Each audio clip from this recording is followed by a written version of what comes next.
How would you like to build healthier habits and reduce the impact procrastination has on your work, your education, or your life in general, in as little as a week in immediate action? Meurisse introduces a step-by-step method, complete with exercises and a workbook, to help you break the habit of procrastination in 7 days. And this is Keynote Knowledge's summary of the book.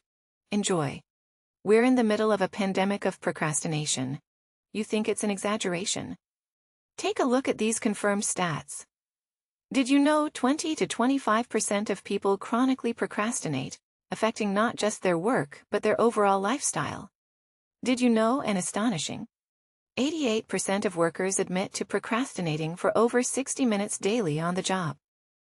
A whopping 80 to 95% of college students report procrastinating to some degree, highlighting procrastination as a significant issue in academic settings. And around 75% of individuals consider procrastination a personality trait or problem, suggesting a widespread acceptance of procrastination as a part of one's character. The statistics reveal the prevalence and impact of procrastination in both academic and professional environments, indicating a need for strategies to address and manage this behavior. But you can't beat something if you don't know what it is and the psychology behind it. So what is procrastination? Procrastination is when we avoid tasks we need to do because we don't feel like doing them. Meurisse suggests understanding why we're avoiding these tasks is key. It's normal to procrastinate, and we shouldn't be too hard on ourselves for it.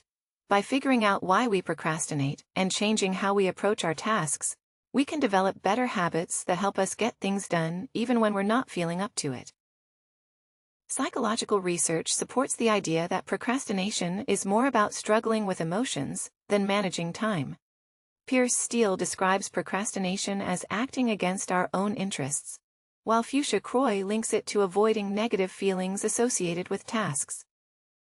They suggest that dealing with these emotions through methods like self-compassion can reduce procrastination. Despite it being a common issue with estimates suggesting 20% of us adults are chronic procrastinators, I doubt it's way more, but I'm not a scientist. Understanding and addressing the reasons behind procrastination can lead to overcoming it.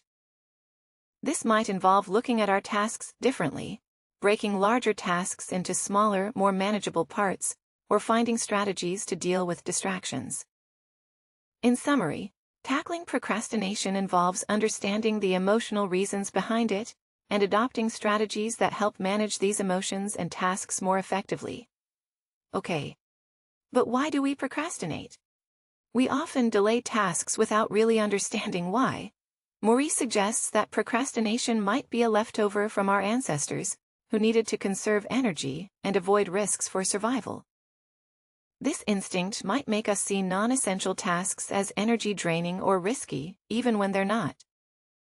Although this was useful for our ancestors in avoiding danger today, it prevents us from achieving our goals. Early humans who avoided unnecessary risks by staying safe and preparing their tools were more likely to survive and pass on their genes. This behavior is rooted in the brain's evolution, particularly in the conflict between the limbic system, which handles emotional responses, and the prefrontal cortex, responsible for decision-making. When the limbic system, an older part of the brain, takes over, we're more likely to procrastinate, showing how our brains are wired to prioritize immediate safety and survival to tackle procrastination effectively. Meurisse encourages understanding and addressing common thinking misconceptions that fuel it. One, relying too much on motivation.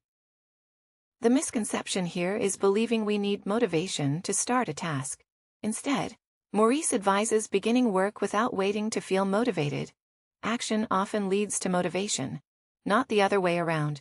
Techniques to overcome a lack of motivation include rewarding yourself for starting a task, reflecting on how the task lines with your values, or seeking support from colleagues. 2. Believing our feelings are facts. This involves thinking our emotions accurately reflect reality, a concept known as emotional reasoning.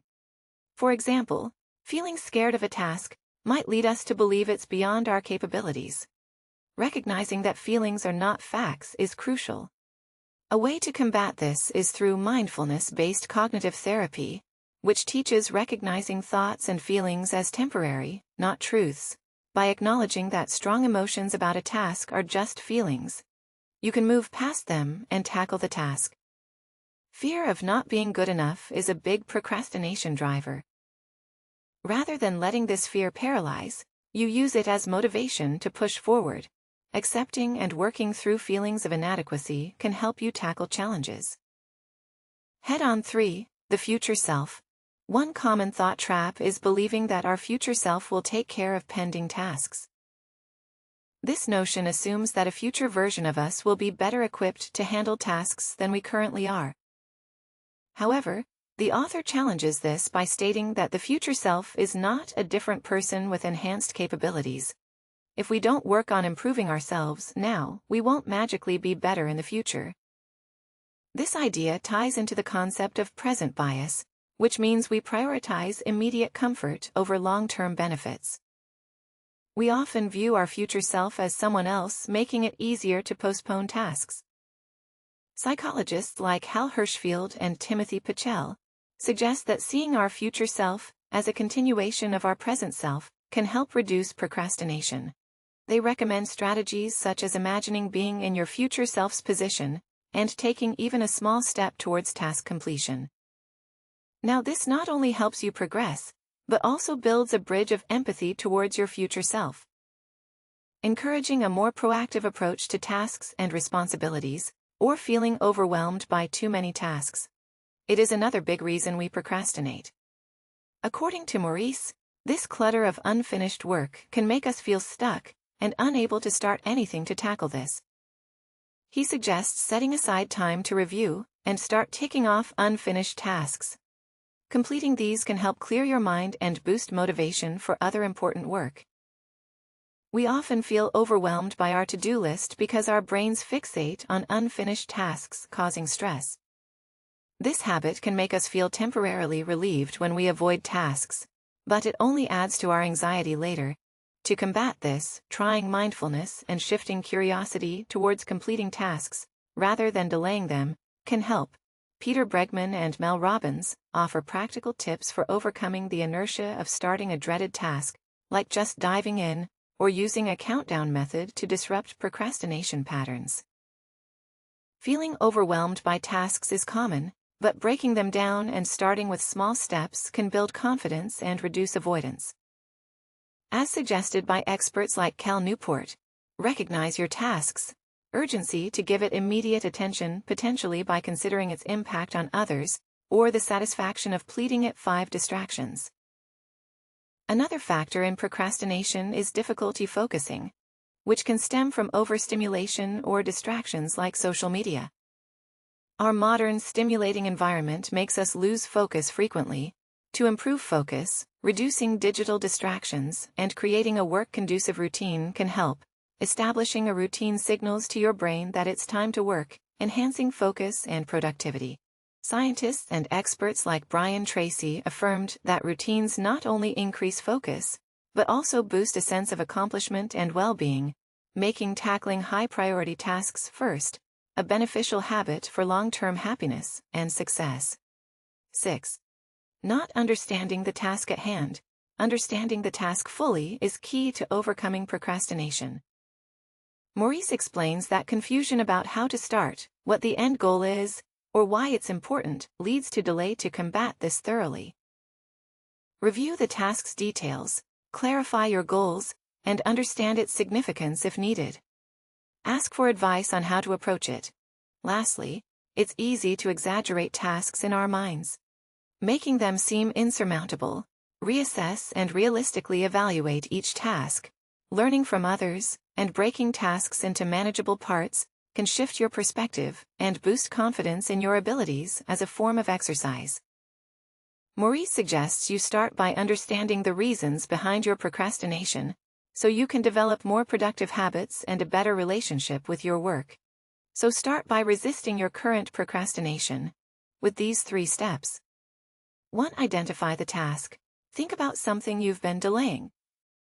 Whether it's work-related, a household chore, or a personal project, Acknowledge what it is and how long you've been putting it off. To understand why, reflect on the reasons behind the delay.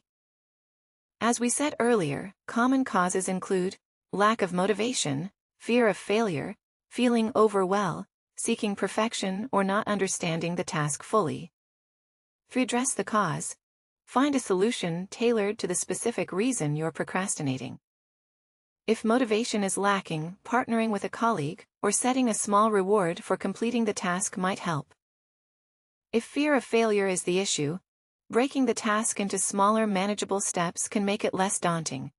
If you were to remember one principle from this book, let it be this: by actively addressing the root causes of procrastination, you can start to overcome it and move forward with your tasks more effectively.